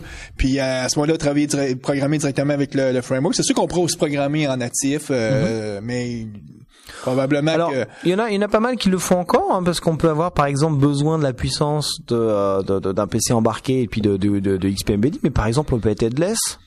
On peut ne pas avoir besoin de WPF, on peut ne pas avoir besoin de ce qu'apporte le framework .NET, ou on peut aussi avoir un logiciel existant que l'on veut utiliser. Et auquel cas, peut-être que ça fait plus de valeur et que c'est plus économique d'utiliser ce logiciel-là plutôt que d'en utiliser un autre ou d'en fabriquer un autre. Donc, il y a beaucoup de cas où on a des industriels qui veulent utiliser un logiciel à tout prix sur leur système embarqué et que ce logiciel-là, c'est pas un logiciel .NET, donc on va pas avoir besoin de .NET et on va juste tourner en natif avec cette application native. On va faire la job. Je t'écoute, puis ce que je me rends compte, c'est que probablement, parce que tu me parlais de 3 milliards d'applications, donc il y a des besoins. Puis il y a probablement beaucoup de nos éditeurs qui aujourd'hui font des applications Windows Form, qui ont peut-être jamais touché au web, qui se disent faudrait que je me mette au web parce que là tu sais, ou soit que je m'en vais vers WPF, Silverlight, ou je m'en vais vers le web parce qu'il y a de moins en moins de demandes pour faire du Windows Form. Mais peut-être qu'un chemin intéressant pour eux autres, c'est de penser à l'embarquer. C'est une grosse partie la raison pour laquelle Windows Embedded est présent à TechEd. On sait qu'à TechEd ne viennent pas forcément les développeurs embarqués, mais viennent les développeurs du monde du web ou du du monde du desktop, viennent les ATI Pro, et on est là pour leur dire, vous savez, en plus on est dans une situation économique qui est pas forcément toute rose. Le domaine de l'embarqué continue à progresser. On est dans une situation économique qui est difficile. Pourtant, on a encore besoin et de plus en plus besoin de systèmes embarqués. Mais là, comment on peut avoir la crédibilité pour être capable de trouver un emploi dans le système embarqué? Parce que c'est sûr que si tu dis, ben écoute, moi là, j'ai fait du C++, j'ai travaillé avec des pointeurs, puis je l'ai vécu à la dure, parce que c'est un milieu où est-ce qu'il y a cette notion de crédibilité-là. Peut-être que je me trompe, je parle peut-être à travers mon chapeau parce que je peux pas dire que je le connais bien, mais il me semble que c'est la perception que j'ai, puis que si tu arrives en disant, ben tout ce que j'ai fait, c'est des applications WinForm, l'application classique avec une BD en arrière, du SQL. Y a-tu moyen de pouvoir accélérer comme la crédibilité pour être mieux perçu? Alors on essaie de casser cette perception du monde de l'embarqué justement parce qu'on apporte ces technologies Microsoft. Alors autant ça peut être vrai sur certains autres systèmes embarqués du marché, autant sur les outils Microsoft, on va avoir la capacité de fabriquer des applications pour des systèmes embarqués avec Visual Studio, avec les compétences que l'on a quand on développe pour une application desktop. Donc, ça peut-être un bon chemin que quelqu'un aille chercher les kits puis qui crée une petite application basée sur le Windows XP, quitte à ce qu'il s'achète un petit kit pour autre chose puis qu'il puisse dire regarde, j'ai bâti ça, puis qu'il le met dans son CV puis qu'il l'amène même s'il va en entrevue. Et alors là, on peut aider parce qu'on a un programme qui s'appelle Spark Your Imagination qui est visible sur le site windowsembedded.com. Et Spark Your Imagination, ça a pour principe, en fait, on est rentré en collaboration avec des fabricants de cartes électroniques. Donc, si on traduirait ça, Spark Your Imagination, c'est allume ou éteint, c'est donne, en gros, fais vivre ton imagination crée quelque chose avec ton étincelle à ton imagination. Exactement. Et là, en l'occurrence, l'idée, c'est de mettre à disposition auprès de vendeurs de cartes électroniques à bas prix les outils de développement pour, en l'occurrence, Windows Embedded CE. Donc on donne les outils, on donne Visual Studio 2005, on donne Platform Builder. Tout ça, t'as pas besoin de payer d'argent, tu le télécharges. Le logiciel, il est donné avec le kit, il est donné sous forme de DVD ou téléchargeable. Le kit, faut probablement l'acheter à ce moment-là. Et le kit, la carte électronique, elle s'achète. Et il y a une gamme de prix qui va de l'ordre de $150 à $350 pour une carte électronique, parfois bien empaquetée, qui permet d'envisager de développer des choses pour soi, genre un vidéoprojecteur qui se connecte directement sur le réseau et on peut vidéoprojeter avec son PC juste en se connectant sur le réseau, des choses comme ça. Quelques centaines de dollars, tu mets du temps pour se faire un projet qui va te autant que possible qui te passionne, hein. Et après ça, t'as vraiment t'as quelque chose à mettre dans ton CV pour dire voici, je pourrais être une ressource intéressante pour vous. Puis c'est comme ça qu'on met le pied dans le monde embarqué. Tout à fait. C'est la voie royale, je dirais, pour aller vers le monde de l'embarqué. Utiliser ces versions d'évaluation gratuites, utiliser ces programmes pour les hobbyistes et enthousiastes et être capable de se rendre compte qu'on est capable de développer pour le développement du système d'exploitation lui-même, on va utiliser beaucoup de ressources qui sont mises à disposition. Par exemple, on va avoir tous les drivers qui vont être mis à disposition par le fabricant de la carte électronique. On va juste avoir besoin de les agréger dans l'outil Platform Builder. Et après, on va utiliser ces compétences de développeur d'application pour faire la plus belle application qui soit, ou la plus pratique, la plus maligne, la plus intelligente. Il faut comprendre, vous êtes ici à TechEd. Bon, TechEd étant la conférence qui cible beaucoup plus, je vais prendre un thème qui peut sembler péjoratif, mais le développeur d'entreprise ou le développeur classique. Ce qu'il faut comprendre, c'est qu'on devrait vous voir de plus en plus dans ce type d'événement-là parce qu'il y a de plus en plus d'intersections entre la demande de type d'expertise que vous cherchez puis l'expertise que ces gens-là ont. Il y a des chances qu'on voit aussi probablement prononcer les nouveautés à PDC, j'imagine. Tu me disais que vous aviez l'habitude, vous, d'avoir une conférence annuelle qui était votre conférence. Ça disparaît. Probablement qu'on va quand même vous voir aussi dans les conférences spécialisées embarquées. Est-ce qu'il y a quelque chose qui...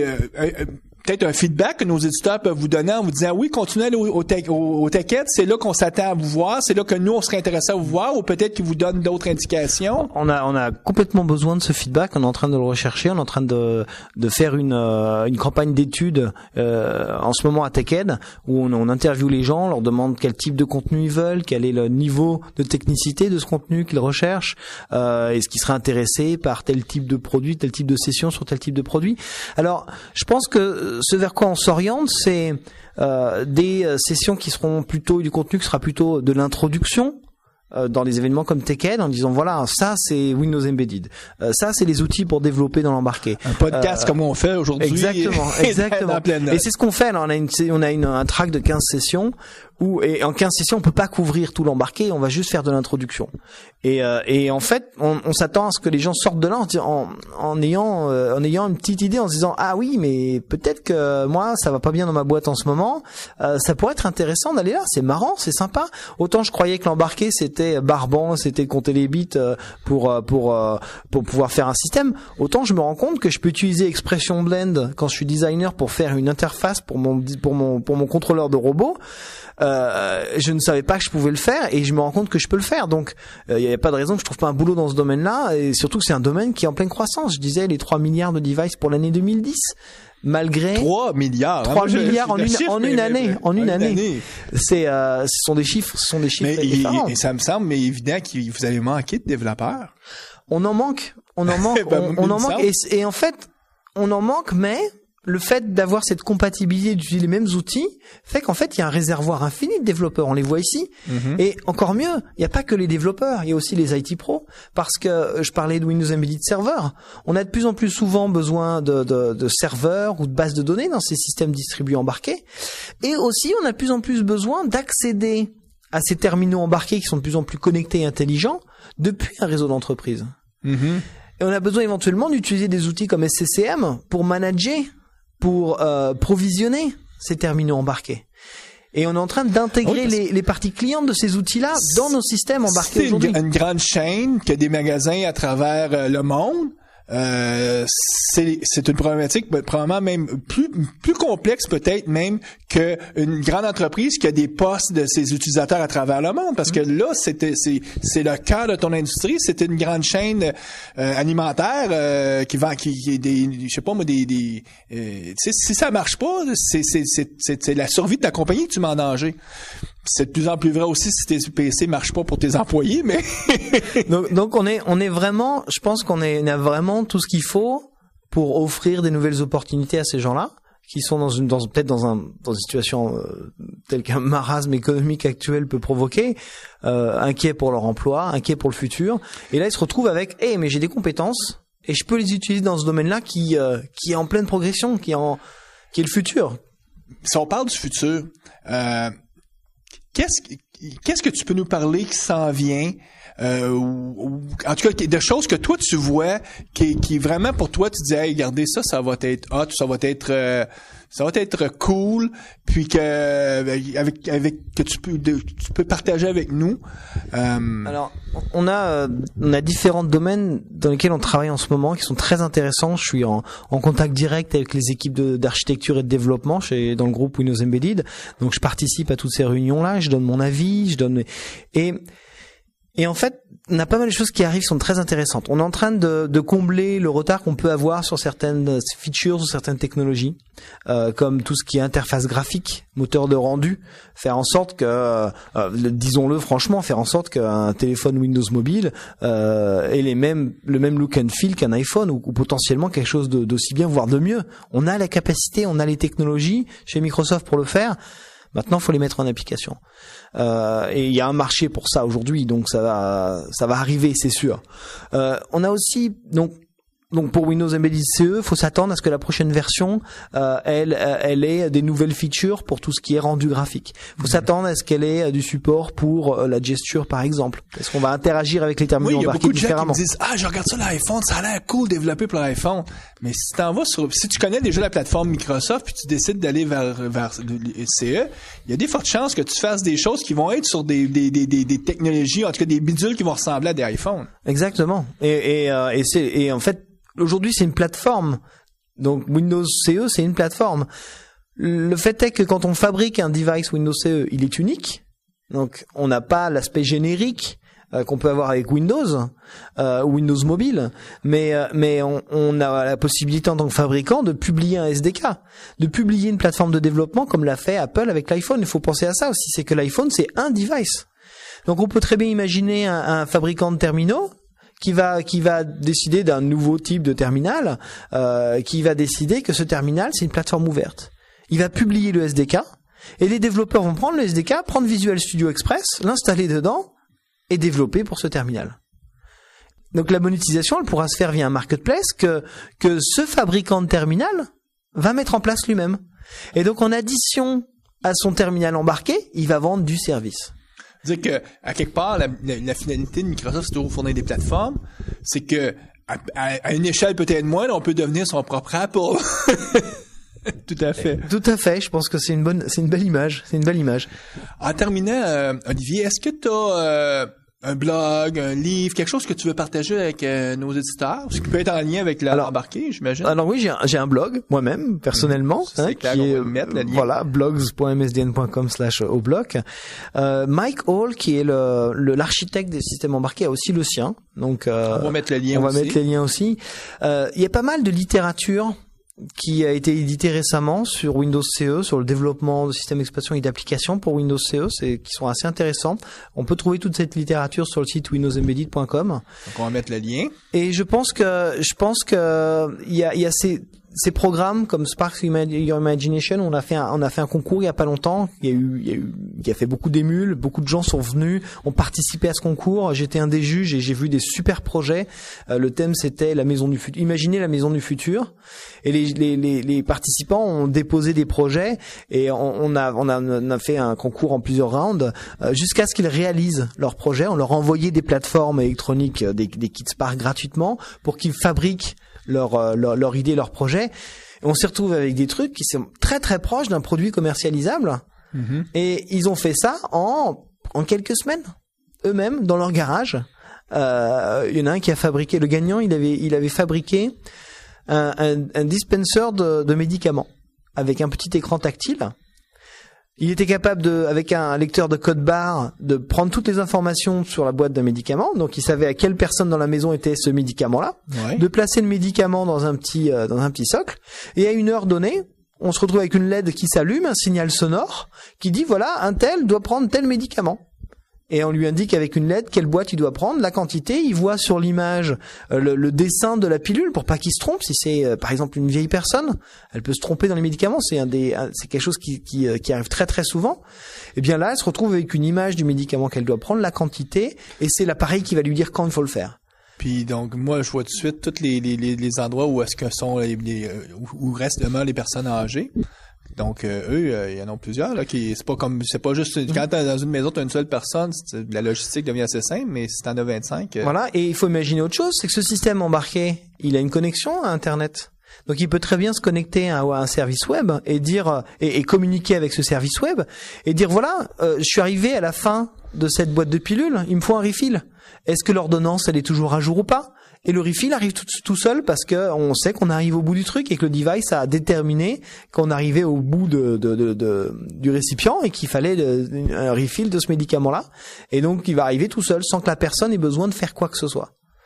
Et on se retrouve avec des devices en fait qui vont avoir une fonctionnalité qu'on ne voit pas, mais qui fait quelque chose, qui rend un service. Et on a la capacité de faire ça avec ces kits de développement. Là, je vais présenter une session demain qui s'intitule Fabriquer votre propre cadre photo numérique pour la maison avec Windows CE. Donc ça existe déjà les cadres photo numériques. Oui. Mais aujourd'hui, combien d'entre nous ont un cadre photo numérique qui est connecté à Internet? Pour ceux qui en ont un qui est connectable, combien ont réussi à faire la configuration pour le connecter? Et sur ceux qui ont réussi à faire la configuration, combien vont vraiment aller chercher des photos en ligne, ont vraiment poussé des photos en ligne? Très peu. Très peu. Pourquoi? Parce que c'est compliqué, c'est pas ce qu'on attend, c'est pas. Alors maintenant, l'idée de cette session, c'est de dire, voilà, je vous montre comment on fait. Maintenant, c'est vous qui avez les idées. Ouais, mais là, faut que t'achètes, tu peux pas prendre n'importe quel cadre, là.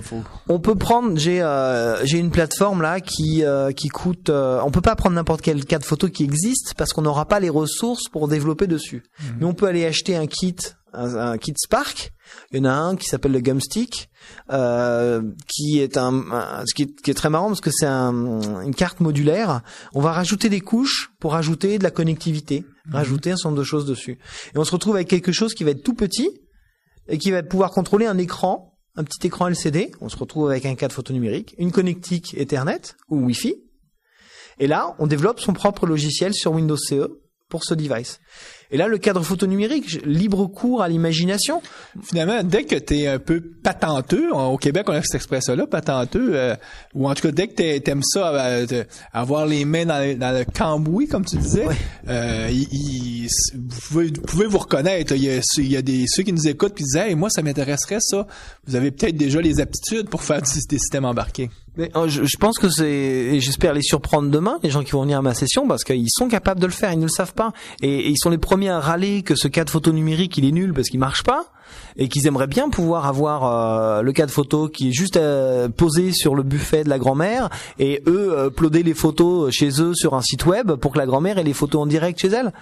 C'est ce que ça devrait pouvoir faire, et ça devrait être complètement intuitif en termes de configuration et autres. Eh ben, si vous n'êtes pas content avec ce que vous avez là, fabriquez votre propre cadre photo numérique. Vous pouvez le faire. Vous avez les capacités de le faire. C'est Visual Studio.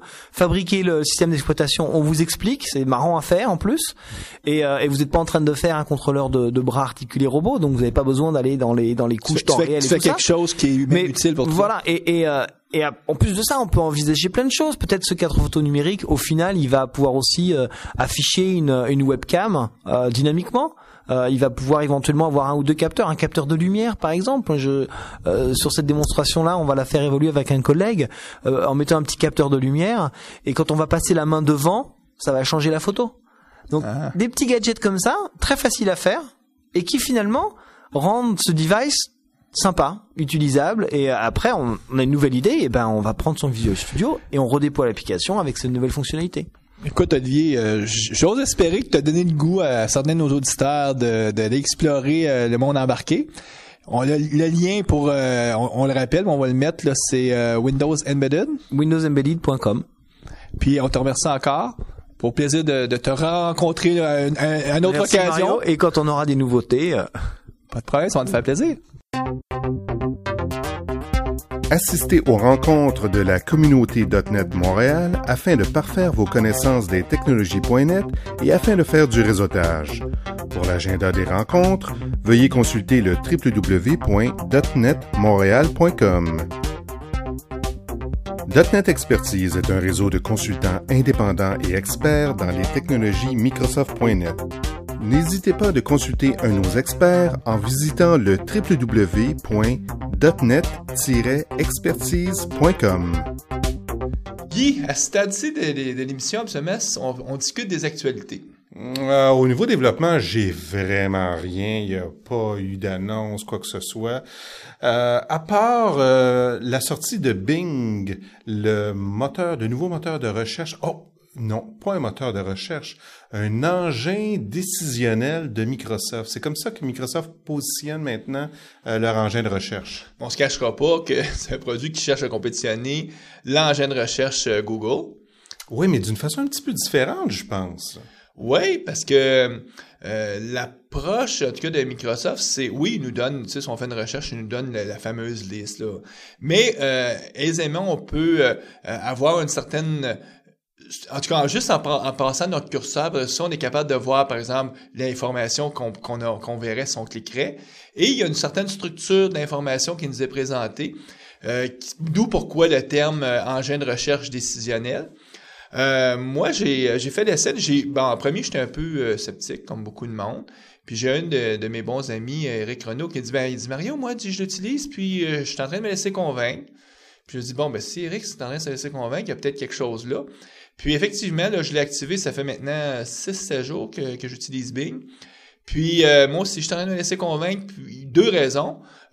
Pour une rare fois, là, quand tu fais une recherche, ça te donne quelque chose de comparable à ce que tu aurais comme résultat avec Google. Donc, on n'a pas l'impression qu'on devient un parent pauvre si on utilise un produit compétiteur à Google. Oui, mais ça, c'est avec les recherches simples là, de type web standard là, à la Google. Mais il y a autre chose.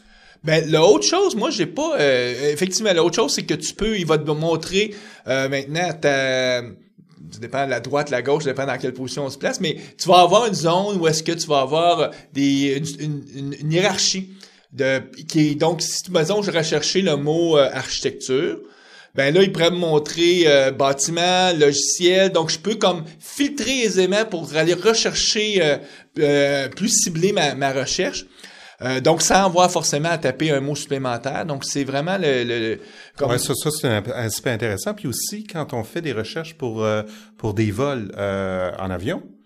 Ouais, c'est sûr que Microsoft essaie aussi d'amener toute une dynamique plus business, c'est-à-dire les fameux scénarios les plus usuels d'achat. Donc, eux, ça essaie de s'associer avec les outils classiques qui existent pour qu'on nous simplifie la tâche. Mais les outils classiques, c'est-à-dire que si tu fais des recherches pour des vols, tu vas voir aussi une espèce de fenêtre de prédiction des coûts.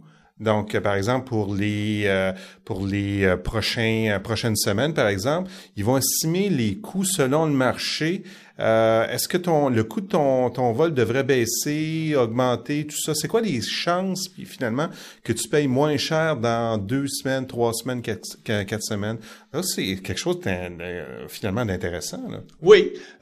Moi, je vais vous dire la raison principale pourquoi ça m'intéresse beaucoup d'utiliser le produit Bing. Outre le fait que je trouve que l'expérience utilisateur est plaisante et tout, donc j'ai pas l'impression d'aller vers un produit moindre en quittant Google, c'est que je trouve que dernièrement, en tout cas, j'ai vu beaucoup d'indicateurs que Google en savait trop sur moi. Ce que je veux dire par là, il y a quelques années, j'étais un utilisateur du produit Gmail. Puis à un moment donné, je me suis rendu compte que Google indexait mes contenus parce qu'on me donnait des publicités où c'était très clair qu'il avait fallu qu'ils lisent mes emails pour me suggérer Puis effectivement, là, j'ai vérifié, je dis, en acceptant de prendre le produit Gmail, j'acceptais qu'il indexe mes contenus. Puis moi, j'avais une problématique assez simple, c'est que certains de mes... puis écoutez, j'avais pas une adresse Gmail, là, j'avais une adresse mariocardinal.com. Mais j'ai une entente de confidentialité avec Microsoft, par exemple, et Microsoft peut m'envoyer des documents confidentiels. Et Google, on a le droit d'aller indexer et regarder le contenu des documents attachés même. C'est-à-dire que supposons que je recevais un document confidentiel, que moi je me suis entendu avec Microsoft que je sécuriserais ce contenu-là, Google, eux autres d'autre bord, l'indexait et pouvait s'en servir théoriquement pour mon bénéfice à moi. Pour te présenter des publicités. Mais de l'autre côté, ça veut dire qu'à quelque part, moi, j'étais en brèche par rapport à mon entente de confidentialité. Donc ça m'achalait beaucoup. C'est une des raisons principales pourquoi j'ai décidé de sortir une dizaine de dollars par mois puis de m'acheter un compte Exchange. Puis d'avoir mon email hébergé à un autre endroit que chez Google. Ça, c'est à peu près 1 an. Puis même dans la dernière année, je trouvais que Google, ça devient de plus en plus sophistiqué. Puis en tout cas, moi, il y avait une petite crainte. Je trouve qu'ils en savent trop sur moi. Je sais que leur but, eux autres, c'est de faire l'argent à partir de l'information qu'ils peuvent collecter. Mais je me dis, dans la prochaine année, si j'utilise le produit Bing, mais ça va juste permettre à Google de perdre trace d'un peu de qui je suis. Puis, quand je trouverai... voyons, Mario, qui pourrait t'oublier quand même? Ce que je veux dire par là, c'est qu'un jour, ça sera peut-être le produit de Microsoft que je vais trouver qui en savent trop, mais là, je changerai aussi. Le but, finalement, c'est, comme dans toute chose, c'est peut-être de s'assurer juste que on soit pas trop... Parce que je vais vous donner un scénario, moi, que je trouve qui pourrait être... puis c'est probablement un scénario qui va arriver dans le futur. Imaginez que un moment donné, il y a quelqu'un qui... je sais pas, moi, est accusé d'être un meurtrier en série. Et on veut prouver que cette personne-là, je sais pas, moi, a fait des recherches ou mettons quelqu'un serait accusé pour avoir fait un crime avec une arme quelconque. qu'est-ce qui pourrait empêcher, par exemple, le gouvernement américain de dire à Google, je t'oblige à me donner tout ce que tu sais sur cette personne-là, et entre autres, voir tous ses profils de recherche. Puis, à un moment donné, peut-être se rendre compte dans ses profils de recherche que la personne cherchait pour armes, fusils, tel type d'armes, donc le même arme utilisée dans tel crime. Et là, à partir de là, on pourrait dire, c'est une preuve assez concluante pour amener quelqu'un en cours. J'essaie de faire des scénarios un peu apocalyptiques, mais ce que je veux dire par là, c'est que moi, j'ai jamais trouvé que c'était bien que un paquet d'informations soit centralisé à un endroit parce que ça donne toujours le droit au gouvernement d'en tirer parti et de forcer par la loi. Donc, de distribuer. Moi, ce que j'aimais de l'Internet à l'origine, c'est que l'information est distribuée, éparpillée. Donc, on redonne la liberté totale aux individus. Mais là, avec le gros monstre Google, c'est comme si on ramenait toute l'information à un endroit centralisé. Puis en fait, le but de Google, c'est d'indexer le web au complet, là, et donc toutes tes informations, toutes tes habitudes, tout ça. Donc, il y a des avantages certains, mais certains désavantages, comme tu viens de mentionner. C'est une compagnie américaine et que le gouvernement américain, ça s'est déjà vu dans l'histoire, a l'habitude, ou un jour peut-être que le gouvernement américain va décider que pour question de sécurité nationale, ils vont nationaliser Google pour amasser toute cette information-là. Je fais des scénarios un peu... Oh boy, OK. Qu'est-ce que t'as dans ton coke aujourd'hui? Mais tout ça pour dire que moi, je suis un fervent croyant que la liberté d'expression, laisser les gens libres, le libre... tu sais, puis donc, distribuons l'information comme ça donne la liberté aux individus de pouvoir être eux-mêmes sans se faire accuser à un moment donné d'être soit un religieux de droite ou quelqu'un de trop à gauche. On sait ce que ça donne à un moment donné quand l'information devient concentrée trop à un seul endroit. Pour revenir à Bing, ceux qui veulent le tester, si vous êtes à l'extérieur des États-Unis, vous avez peut-être remarqué que vous n'avez pas toutes les fonctionnalités, comme vous n'avez pas la belle image de background de la page principale. Vous n'avez pas les fonctionnalités comme par exemple que je mentionnais tout à l'heure au niveau de comparatif de prix de voyage. Ce qu'il faut faire, changer la propriété de langue et de pays du furteur. Donc, vous allez dans Tools, options et vous changez pour US English. Puis, vous allez avoir maintenant en fait, le Bing complet tel qu'il est maintenant aux États-Unis. En tout cas, moi, je suis bien content en tout cas qu'il arrive une offre intéressante pour faire de la recherche parce qu'on se cachera pas. Chercher, ça devient l'activité numéro 1 qu'on fait. D'ailleurs, moi, je disais souvent à mes développeurs quand ils m'arrivaient avec une question, à l'époque, je disais, as-tu googlé? Parce que viens pas m'achaler pour demander la réponse, t'as même pas commencé à faire une recherche en googlant parce que 9 fois sur 10, en une page, tu trouves la réponse à ta question technique. Fait que là, on va dire, as-tu bingé? Ouais, d'ailleurs, c'était important pour Microsoft que le nom qu'ils choisissaient puisse devenir un verbe. On se le cachera pas que Microsoft aimerait ça qu'à un moment donné, Bing devienne la référence. Sur ce, on va souhaiter bonne programmation à tout le monde. Oui, on rappelle que nous, notre dernière émission avant les vacances d'été, on va faire un enregistrement lorsqu'on va être à l'université du SI. On va avoir la chance de s'asseoir avec Pierre Péziardi, qui est un des fondateurs de la boîte Octo, mais qui surtout est en train d'écrire un livre sur l'informatique conviviale. Donc, on va tout vous expliquer ça lors de l'entrevue. Puis, donc, ça devrait être encore... En tout cas, notre objectif, c'est de vous donner... un peu comme on a fait il y a 2 mois maintenant, où on a parlé du livre les 5 dysfonctions d'une équipe. Ben, on veut vous donner peut-être un aperçu, ou en tout cas vous donner le goût de lire le livre de Pierre. Puis, donc, ça va être notre dernière émission avant l'été. Puis donc, on se revoit à ce moment-là. Puis on fera une petite pause pour la période d'été, puis on se revoit cet automne. À la prochaine. Au revoir!